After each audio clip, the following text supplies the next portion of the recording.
What's up, gamers? Dreamcastguy here, and I think I've finally done it. I believe that I may have just discovered the very worst Xbox One game. Now, some of you know it's kind of a hobby of mine that I like to try and track down some of the worst projects, the games that are just so abysmally bad, I don't know why they were even released. But this one, it might take the cake. What we have today is an article over on the Cultured Vultures. The Culling is coming back to Xbox with pay-to-play matches. Resurrection comes at a cost. Now, if you've never heard of the Culling, it was actually one of the earliest Battle Royales. It was a game that tried to hype itself up by, of course, having the same mechanics of parachuting into an area, picking up random guns, and blasting your friends until you're the last man standing. But what made the Culling different is that it wanted to have a very silly feel to it.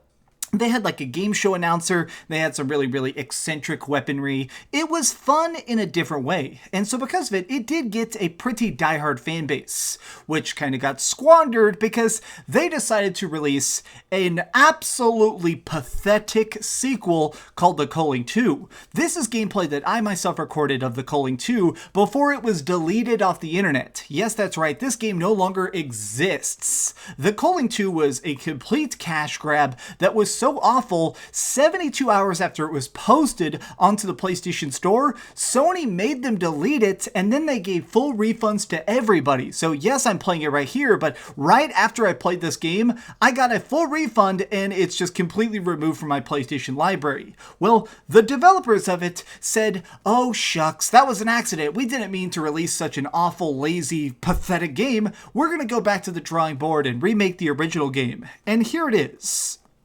Xaviant has announced that the Culling Origins, one of the earliest Battle Royale experiences in gaming, will be returning to the Xbox One on May 14th. Hey, that's right around the corner. The game will cost $5.99, but if you previously purchased the game or downloaded it when it was free to play, you'll be able to download the game again for free. Check out the announcement trailer below. Well, let's just take a peek at that.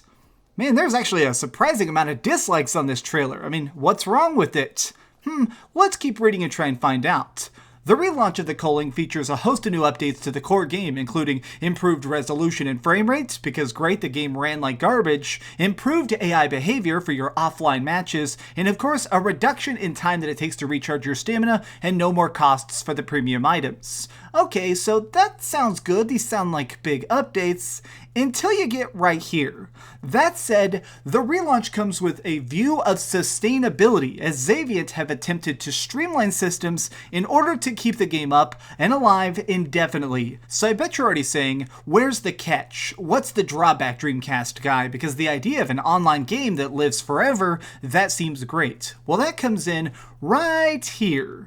There is a new token system for playing online matches. Players can compete in one online match for free per day. But in order to play additional matches, you'll need online match tokens. These are granted by winning matches, but you can also get them in packs of 3, 10, or 20 tokens. 3 tokens are 99 cents, 10 tokens is $3, and 20 tokens is $5. You can also purchase a 7-day or 30-day pass to play without limits for $2 or $6 respectively. Okay, I'm trying not to freak out. I love Battle Royale. Currently, I'll just admit this, I'm very addicted to Call of Duty Warzone. I think that it is a great balance of speed, momentum, violence. I mean, it's a game that really manages to be addictive because you can just drop in and play it again and again. If you die, if you get a bad gulag matchup, you just play again. I mean, it doesn't matter. There's something so fun about the fact that you can just play it as hardcore or as casually as you want. Battle Royales are fun because you just play them in a loop. It's die, succeed, win, die, succeed, win. They're saying that they're trying to remove that from the system. They're literally saying you need to put a quarter into the arcade machine each and every time you want to play it. Now, normally, when I'm playing a Battle Royale game, I normally do like 3 to 5 warm-up matches before I start trying to team up with my friends or see if there's like a subscriber online I want to play with or something. Normally, I'll play 3 to 5 matches to get like, myself in the zone. In this way, I would have to pay, $2 or $3 to get warmed up. $2 or $3 just before I start playing the game. I'm just so baffled by why they think that this would be allowed. I mean, I'm just so blown away that Xaviant would sit down and go, all right, our game kind of sucks. Okay, our game doesn't really have anything going for it, and it looks like dog poop, and also all the features are outdated, and oh yeah, it's just not very fun, and all the aiming is trash. But what if we made people pay every single time they log in?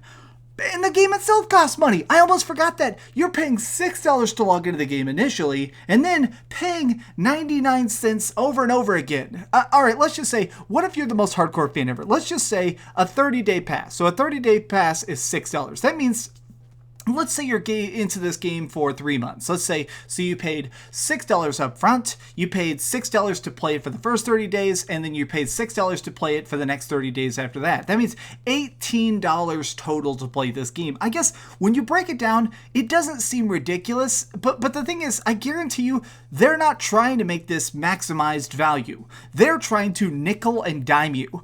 This is something that drives me the most insane about modern gaming, is that everybody wants to be a cell phone game. Nobody wants to be that big AAA release. Nobody wants to be God of War. Everybody wants to try and be freaking Candy Crush. Everybody wants to be Clash of Clans. Everybody wants to try and find a way to make $70 billion 25 cents at a time. This is clearly something that is not made for sustainability. They're trying to claim that the point of this is that the game will live forever as long as they're able to do it. Like, look, here's their exact quote. Our new approach focuses on sustainability. We've optimized our systems to keep server costs low, and we've shifted our monetization approach to ensure that players will be able to visit the island for years to come. Initially, we are focusing on Xbox One with this effort, but we'll bring it back to PC, a PC version in the future.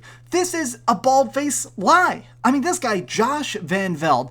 Josh, this is not what's going on. Straight up, you guys are trying to find a way to get 1 million people to try the game out, maybe get half of them to pay $5 up front. You know, that way you can get $1 million instantly. This is just a way to make easy cash grab for what is very obviously an incredibly lazy game. Stuff like this drives me nuts because I'm so upset. And you know what happened? Let's just go ahead and dig up a little bit of dirty laundry again.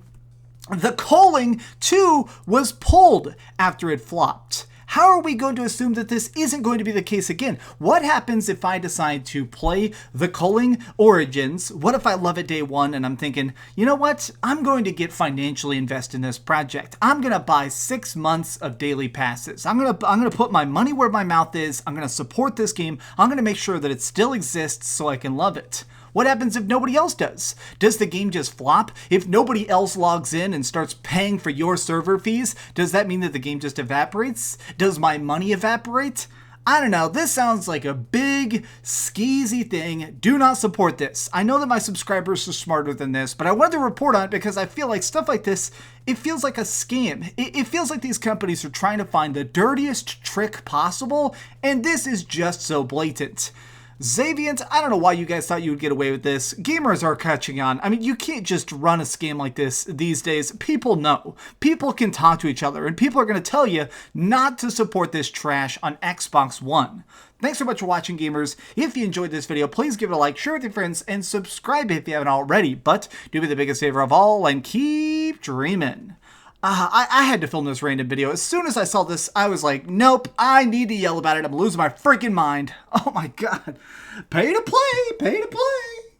Okay, so just as a final note, while I was editing this video, I decided to take a look at the Xaviant Twitter account, because I'm actually very curious how the fans are receiving this. Like, just to be clear, I'm not like a mega fan of the Culling, I'm just somebody who casually played it a couple times, but here's what's fascinating to me is the backlash that it's getting from their own fans. Like, everybody is pretty universally agreeing that this is an awful move, that if anything is going to completely kill the project, but I'm most fascinated by this one particular person here.